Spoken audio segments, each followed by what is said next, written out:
उत्तर में सोमेश्वर खाड़ा, दक्षिण गंडक के जलधारा, पूरब बागमती के जानी, पश्चिम त्रिवेणी जीवानी, माघ मास लागेला मेला, चंपारण के लोग हंसेला। उत्तर में गोवर्धना के घने जंगलों के पार बिहार की सबसे ऊंची चोटी सोमेश्वर और दून की पहाड़ियों से घिरा गंगा के समान पवित्र सप्त गंडकी समेत 40 से ज्यादा नदियों की कल कल छल छल मीनार करती पावन जलधारा से सिंचित उर्वर मैदान भूभागों के साथ वनों का गहन गहवर, मन भावन झीलों की श्रृंखला और पूरा तात्विक विशेषताओं की ऐतिहासिक धरोहर से भरपूर हिमालय के तराई में बसा एक ऐतिहासिक जिला पश्चिम चंपारण, जो राष्ट्रपिता महात्मा गांधी की कर्मभूमि और गीतों के राजकुमार गोपाल सिंह नेपाली की जन्मस्थली भी रही है।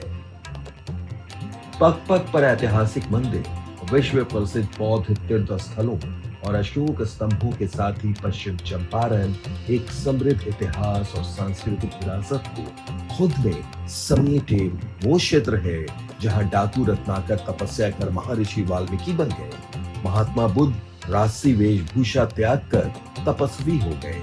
इसी भूमि से महात्मा गांधी ने अंग्रेजों के खिलाफ नील आंदोलन से सत्याग्रह की मशाल जलाई, जिसने भारतीय इतिहास में न केवल गांधी जी की भूमिका तय कर दी बल्कि आजादी के आंदोलन को एक नई दिशा भी दी। सही मायने में इसी भूमि ने महात्मा गांधी के बापू बनने की जमीन तैयार की। पश्चिम चंपारण इतिहास के हर दौर में महत्वपूर्ण रहा है।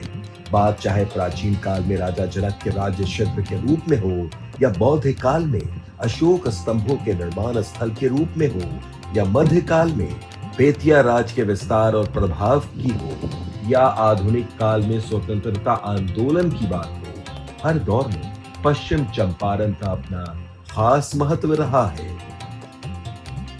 पश्चिम चंपारण में ही वाल्मीकि नगर राष्ट्रीय उद्यान के एक छोर पर महर्षि वाल्मीकि का वो आश्रम है जहां राम द्वारा त्यागे जाने के बाद माता सीता ने आश्रय लिया था। सीता ने यहीं अपने 2 पुत्रों लव और कुश को जन्म दिया था। यही महर्षि वाल्मीकि ने हिंदू महाकाव्य रामायण की रचना की, जिसका अनुसरण कर तुलसी अमर हो गए और रमानंद सागर ने ख्याति प्राप्त की।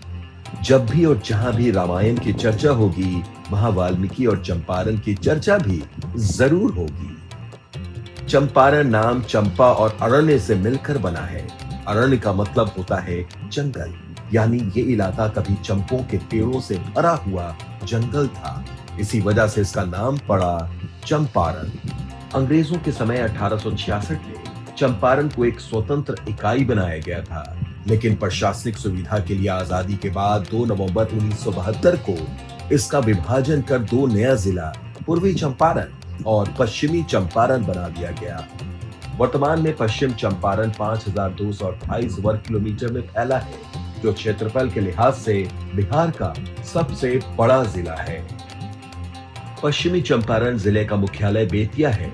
यह हरहा नदी की प्राचीन तलहटी में बसा पश्चिम चंपारण का सबसे प्रमुख नगर है, जिसके उत्तर में नेपाल, दक्षिण में गोपालगंज, पूरब में पूर्वी चंपारण और पश्चिम में उत्तर प्रदेश के पडरौना और देवरिया जिला है। चाहे ऐतिहासिक और पौराणिक स्थलों की खोज की बात हो या बेतिया राज के इतिहास की बात हो या साहित्य, संस्कृति और लोक परंपरा की बात हो, उत्तर बिहार का पश्चिमी चंपारण जिला हमेशा से अन्वेषण की भूमि रहा है। आज भी पश्चिम चंपारण के कई स्थान बौद्ध धर्म के संस्थापक महात्मा बुद्ध की जिंदगी से जुड़े होने के सबूत देते हैं। आज भी यहाँ सम्राट अशोक द्वारा निर्मित स्तूप और उनके स्तंभ बौद्ध धर्म के रहस्यों को छिपाए खामोश खड़े हैं। ये सभी अशोक स्तंभ एक ही साबुत पत्थर के बने हुए हैं। दरअसल उस जमाने में सम्राट अशोक द्वारा स्थापित स्तंभ को लौर कहा जाता था और उस लौर के करीब जो भी गांव या कस्बा था उसे लौरिया के नाम से जाना गया। अशोक स्तंभों के इन्हीं लौर के कारण लौरिया अरेराज, लौरिया नंदनगढ़ जैसे नाम पड़े। स्तंभों के अलावा अशोक ने चंपारण में कई स्तूप का भी निर्माण कराया। केसरिया के विश्व प्रसिद्ध बौद्ध स्तूप की स्थापना अशोक ने तीसरी सदी ईस्वी में पूरी की थी, जो दुनिया का सबसे ऊंचा और बड़ा बौद्ध स्तूप है। वहीं लौरिया अरेराज गांव में 249 ईस्वी पूर्व बना अशोक स्तंभ आज भी खड़ा है। इसकी स्थापना अशोक ने अपने राज्याभिषेक के 26 साल बाद की थी। सम्राट अशोक ने दूसरा स्तंभ लौरिया नंदनगढ़ में स्थापित किया, जिस पर अशोक के 6 शिलालेख अंकित हैं। लौरिया नंदनगढ़ का स्तूप भारत के सबसे बड़े स्तूपों में से एक माना जाता है। इसी तरह रामपुरवा ठोड़ी में स्थित अशोक स्तंभ बुद्ध के राजसी जीवन के त्याग का स्मरण कराते हैं। यहाँ एक स्तंभ के ऊपर सिंह की मूर्ति थी, वहीं दूसरे के ऊपर बैल की। सिंह वाली मूर्ति अब कोलकाता के इंडियन म्यूजियम में और बैल की बनी मूर्ति राष्ट्रपति भवन में रखी गई है। बौद्ध मान्यताओं के अनुसार घर त्यागने के बाद बुद्ध ने रामपुरवा से ही अपने रथवान छंतक और घोड़ा कनखत को वापस भेज दिया। इसी स्थान पर बुद्ध ने अपने राजसी वस्त्रों का त्याग किया, बाल कटवाए और एक तपस्वी की वेशभूषा धारण की थी। इस सभी स्तंभों पर प्राकृत भाषा में अशोक के धर्म, अहिंसा और सद्भाव के संदेश लिखे हुए हैं, जो ब्राह्मणी लिपि में है। बौद्ध धर्म और पश्चिम चंपारण में मौजूद विश्व धरोहरों को जानने और समझने के लिए ही चीनी यात्री हुआनसांग फाहियान से लेकर यूनानी दार्शनिक मेगास्थनीज डिमार्क्स आदि पश्चिम चंपारण आए। इसी पश्चिम चंपारण में लौरिया नंदनगढ़ से आगे नरकटियागंज के पास जानकीगढ़ में प्राचीन टीला है, जिसे जानकीगढ़ भी कहा जाता है। माना जाता है कि यहाँ राजा जनक का किला था और इसलिए इसे जानकीगढ़ भी कहा जाता है। हालांकि इन टीलों को नंदवंश और चाणक्य के महलों से भी जोड़ा जाता है। ये टीले आज भी विस्मृत अतीत की कहानियां सुनाते हैं। क्योंकि पुरातत्व सर्वेक्षण विभाग ASI द्वारा इनकी खुदाई अभी तक नहीं की गई है, इसलिए इसका अस्तित्व और इतिहास अभी तक अनसुलझा रहस्य बना हुआ है। इतिहास के अनेक कालखंडों में पश्चिम चंपारण पर कई राजवंशों ने शासन किया, लेकिन पश्चिम चंपारण की असली ख्याति बेतिया राज की स्थापना के साथ शुरू हुई। ऐतिहासिक काल में राजा जनक के समय चंपारण तिरहुत प्रदेश का अंग था, जो बाद में 6ठी सदी ईस्वी पूर्व में वैशाली गणराज्य का हिस्सा बन गया। अजात शत्रु के द्वारा वैशाली को जीते जाने के बाद यह मौर्य वंश, कण्व वंश, शुंग वंश, कुषाण वंश तथा गुप्त वंश के अधीन रहा। सन 750 से 1155 ईस्वी के बीच पाल वंश का चंपारण पर शासन रहा। इसके बाद मिथिला सहित पूरा चंपारण क्षेत्र सिमराव के राजा नरसिंह देव के अधीन हो गया। बाद में सन 1213 से 1227 ईस्वी के बीच जब बंगाल के गयासुद्दीन ऐवास ने नरसिंह देव को हरा दिया, तब ये मुस्लिम शासकों के अधीन हुआ। हालांकि मुस्लिम शासकों के अधीन होने के बाद भी पश्चिमी चंपारण में स्थानीय क्षत्रपों का ही सीधा शासन रहा। मध्यकाल में जब मुगल दिल्ली की गद्दी पर बैठे, तब अकबर के शासनकाल में बिहार को प्रशासनिक सुविधा के लिए छोटे छोटे हिस्सों में विभाजित किया गया था, जिन्हें सरकार कहा जाता था। चंपारण भी इन्हीं में से एक था। मध्यकाल में ही 17वीं सदी में सुगांव के राजा को हराकर गंगेश्वर देव सिंह ने बेतिया राज की नींव रखी थी। वहीं राजा उग्रसेन सिंह ने 1627 में बेतिया को राजधानी बनाया। बेतिया बेंत का वन था, जिसे काटकर नगर बना और नाम पड़ा बेतिया। उग्रसेन के पुत्र गज सिंह को मुगल बादशाह शाहजहां ने राजा की उपाधि दी थी, लेकिन मुगलों के कमजोर होने पर बेतिया राज काफी महत्वपूर्ण बन गया और इसके शान शौकत की चर्चा दूर दूर तक होने लगी। बेतिया से सटे मधुबन राज और शिवहर राज के राजा भी बेतिया राज के ही वंशज थे। 1763 में राजा जुगल किशोर सिंह के समय से बेतिया राज अंग्रेजों के मातहत काम करने लगा और 1765 में जब इलाहाबाद की संधि के तहत ईस्ट इंडिया कंपनी ने बंगाल, बिहार और तत्कालीन उड़ीसा की दीवानी यानी राजस्व एकत्रित करने का अधिकार हासिल किया, तब बेतिया राज सीधे अंग्रेजों के अधीन आ गया। ब्रिटिश काल में बेतिया राज दूसरी सबसे बड़ी जमींदारी थी जो करीब 2000 वर्ग मील में फैली थी। तब इससे 20 लाख रुपए का लगान मिलता था। बेतिया राज के महत्व और 1816 में नेपाल युद्ध में अंग्रेजों का साथ देने के लिए लॉर्ड विलियम बेंटिक ने बेतिया के राजा आनंद किशोर सिंह को महाराजा की उपाधि दी और तब से बेतिया राज के राजा महाराजा कहलाने लगे। लेकिन जब 1864 में महाराजा महेंद्र किशोर का निधन हुआ, तब अंग्रेजों ने हमेशा के लिए अपने प्रतिनिधि के रूप में राज मैनेजर की नियुक्ति की शर्त लगा दी और A.N. कोहली को बेतिया राज का पहला मैनेजर नियुक्त किया। इसके बाद से देश आजाद होने तक बेतिया राज का मैनेजर अंग्रेज ही रहा।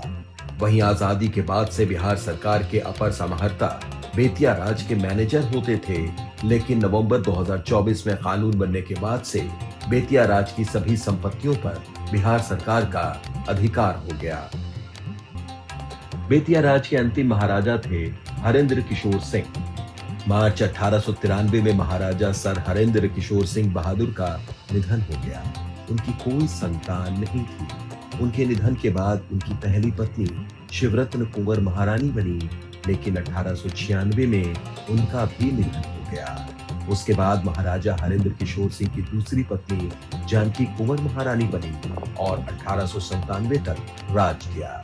लेकिन एक षड्यंत्र के तहत महारानी जानकी कुंवर को पागल करार दिया गया और संपत्ति का प्रबंध करने में असक्षम बताकर 1897 में बेतिया राज का प्रबंधन कोर्ट ऑफ वार्ड्स के हाथों में दे दिया गया और महारानी जानकी कुंवर को बेतिया राज का प्रभारी बना दिया गया। बेतिया राज के खत्म होने की अंतिम गाथा आजादी के 7 साल बाद नवंबर 1954 में शुरू हुई, जब हरियाणा के करनाल में तीर्थ यात्रा के दौरान 27 नवंबर 1954 में महारानी जानकी कुंवर का निधन हो गया और इसके साथ ही बेतिया राज का अस्तित्व भी समाप्त हो गया। पश्चिम चंपारण के राजनीतिक, सामाजिक, आर्थिक, सांस्कृतिक से लेकर स्थापत्य, साहित्य, कला और संगीत से जुड़े हर क्षेत्र में बेतिया राज घराने का योगदान बेहद महत्वपूर्ण है। बेतिया राज के काल में ही 1888 में बेतिया में ट्रेन सेवा शुरू हुई और तारघर बना। 1907 में इलाके का सबसे पुराना और मशहूर बाजार मीना बाजार की स्थापना हुई, जिसके बारे में यह कहा जाता था कि मीना बाजार में मनुष्य के जन्म से लेकर मृत्यु तक का सभी सामान मिलता है। बेतिया राज कचहरी की दीवार पर लगी लंदन निर्मित घड़ी अपने आप में अजूबा थी, जिसकी आवाज 10 किलोमीटर दूर तक सुनी जा सकती थी। बेतिया राज के दौरान ही 1742 में पश्चिम चंपारण में ईसाई धर्म प्रचारकों का आगमन हुआ। महाराजा ध्रुव सिंह की बीमार बेटी बेंगा बबूनी के असाध्य रोग को जब कैथोलिक पुजारी और चिकित्सक जोसेफ मैरी बर्निनी ने ठीक कर दिया, तब ध्रुव सिंह ने प्रसन्न होकर ईसाई मिशन को हर तरह की सुविधा और संरक्षण प्रदान कर 1745 में उन्हें विधिवत बेतिया में बसाया। ध्रुव सिंह को बेतिया राज के सबसे सफल और लोकप्रिय शासकों में से एक गिना जाता है। उन्होंने ईसाइयों के लिए एक शानदार चर्च बनवाया। पेरिस चर्च के नाम से मशहूर इस जैसा सुंदर और पुराना चर्च पूरे बिहार में कहीं नहीं है। संगीत के क्षेत्र में बेतिया राज घराने का बड़ा योगदान रहा है। महाराजा आनंद किशोर के समय से ही बेतिया राज घराने में ध्रुपद संगीत की महान परंपरा की शुरुआत हुई। बेतिया घराना ध्रुपद और धमार जैसी उत्कृष्ट शास्त्रीय संगीत शैलियों के लिए प्रसिद्ध था। ध्रुपद गायन के प्रचलित चारों शैली में बेतिया राज घराना ने महारत हासिल की थी। बेतिया राज घराने में संगीत केवल एक मनोरंजन का साधन नहीं था, बल्कि ये उनके सांस्कृतिक, आध्यात्मिक और कलात्मक जीवन का केंद्र भी था। बेतिया राज के राजाओं ने अनेकों मंदिर, अस्पताल, पुस्तकालय और विद्यालय बनवाने के साथ ही अनेक धार्मिक और सांस्कृतिक स्थल भी विकसित किए। बेतिया का दुर्गा बाग मंदिर, जो माता दुर्गा के काल भैरवी रूप वाली पूरे भारत की अकेली दिव्य प्रतिमा है, जिसमें माता का वाहन शेर नहीं बल्कि भैरव के रूप में कुत्ता है। इसके साथ ही सागर पोखरा स्थित भगवान शिव का मंदिर, प्यूनी बाग स्थित शिव मंदिर, लाल बाजार स्थित जोड़ा मंदिर, काली बाग मंदिर, संत घाट मंदिर, अरेराज का सोमेश्वर महादेव मंदिर आदि ऐसे अनेक ऐतिहासिक मंदिरों का निर्माण बेतिया राज के दौरान हुआ, जो ऐतिहासिक धरोहर होने के साथ ही पश्चिम चंपारण के लोगों के लिए बेहद महत्वपूर्ण धार्मिक और सांस्कृतिक स्थल भी है। बिहार के चंद बेहद प्रभावशाली राजघरानों में से एक बेतिया राज की शान का प्रतीक राजमहल आज भी शहर के मध्य में इसके गौरव का प्रतीक बनकर खड़ा है, जिसका आखिरी बार जीर्णोद्धार 1910 में महारानी जानकी कुंवर ने कराया था, लेकिन उचित रखरखाव के अभाव में आज ये खंडहर जैसा हो गया है। अपने वैभव के समय बहरीन, सिंगापुर, लग्जमबर्ग और मॉरिशस जैसे देशों से भी बड़ा बेतिया राज की चमक दमक, अक्षम प्रबंधन और कई बार हुई चोरियों की भेंट चढ़ गई, जिसकी वजह से इसकी ज्यादातर निशानियां खत्म हो चुकी हैं। ऐतिहासिक महत्व के साथ ही विविध और बहुरंगी संस्कृति की चादर में लिपटे पश्चिम चंपारण के खान पान, रहन सहन और आबो हवा की तो बात ही निराली है। चाहे गंडक नदी की शांति का आनंद हो या जीवंत स्थानीय त्योहारों का लुत्फ या शास्त्रीय संगीत और स्थानीय लोकगीत संगीत का रस, पश्चिम चंपारण इतिहास और संस्कृति का अनूठा मिश्रण प्रदान करता है। तभी तो मशहूर कवि बृज बिहारी प्रसाद चूर अपनी कविता में लिखते हैं, करी है का कवि लोग पढ़ाई, जग चंपारण के गुण गाई। पश्चिम चंपारण के हरे भरे जंगल और झीलों की मनमोहक छटा प्रकृति और जैव विविधता का अद्भुत संगम प्रस्तुत करते हैं। 899 वर्ग किलोमीटर में फैला वाल्मीकि टाइगर रिजर्व बिहार का मुकुट रत्न है, जहां मायावी बाघों की रहस्यमयी दुनिया एक अलग रोमांच पैदा करती है।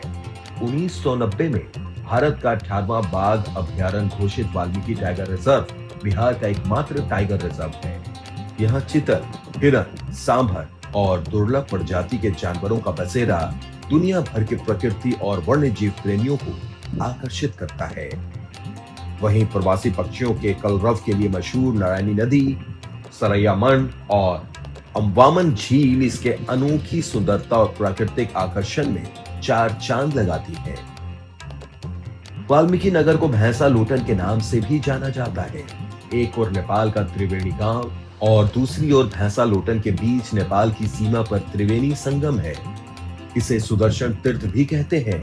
यहाँ गंडक के साथ पंचनद, तपसा और सोन्हा नदी का मिलन होता है। गंडक नदी का शालिग्राम पत्थर विश्व के कोने कोने में मशहूर है, जिसकी दुनिया भर में काफी मांग है।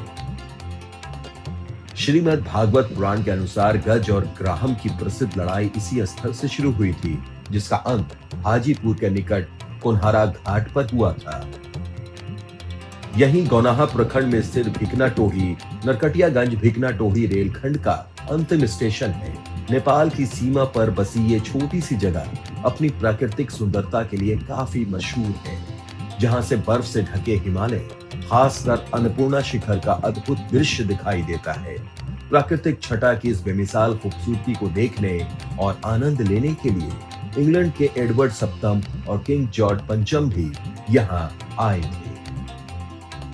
इसी गौनाहा प्रखंड के ही भितरवा गांव में वह ऐतिहासिक स्थान भी है, जहां महात्मा गांधी ने चंपारण सत्याग्रह की शुरुआत की थी और आजादी के आंदोलन को नई राह दिखाई थी।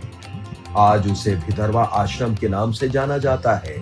गांधी जी ने यही कौशल आधारित शिक्षा के लिए देश का पहला बुनियादी विद्यालय भी स्थापित किया था। स्वतंत्रता के मूल्यों का आदर करने वालों के लिए ये जगह तीर्थ से कम नहीं। ऐतिहासिक धाती और महापुरुषों की गौरव गाथा को संजोए धन है पश्चिम चंपारण, जहां चप्पे चप्पे में इतिहास अनमोल धरोहर छुपाए रखे हुए है। बस जरूरत है उसे उजागर करने की। पश्चिम चंपारण के इसी महत्व को उजागर करते हुए भोजपुरी के नामचीन कवि और साहित्यकार डॉक्टर गोरख प्रसाद मस्ताना ने अपनी कविता में लिखा है, वाल्मीकि मुनि मह भइले चंपारण के माटी में, रामायण के कथा सुनैले चंपारण के माटी में, फसल हिमालय के गोदी में बा ई धरती पावन, चरण बुद्ध के परल इहाँ भैली और सुपावन। महावीर तीर्थंकर अइले चंपारण के माटी में, इह लौरिया में अशोक सम्राट के लटबा भारी। गांधी बाबा संत कहियाले चंपारण के माटी में। अगर आपको ये वीडियो और इसके कंटेंट पसंद आए हों तो कृपया चैनल को लाइक, शेयर और सब्सक्राइब जरूर करें। पश्चिम चंपारण से जुड़ी अन्य रोचक जानकारी बताएंगे अगले एपिसोड में। जानने के लिए देखते रहिए विषय विशेष। नमस्कार।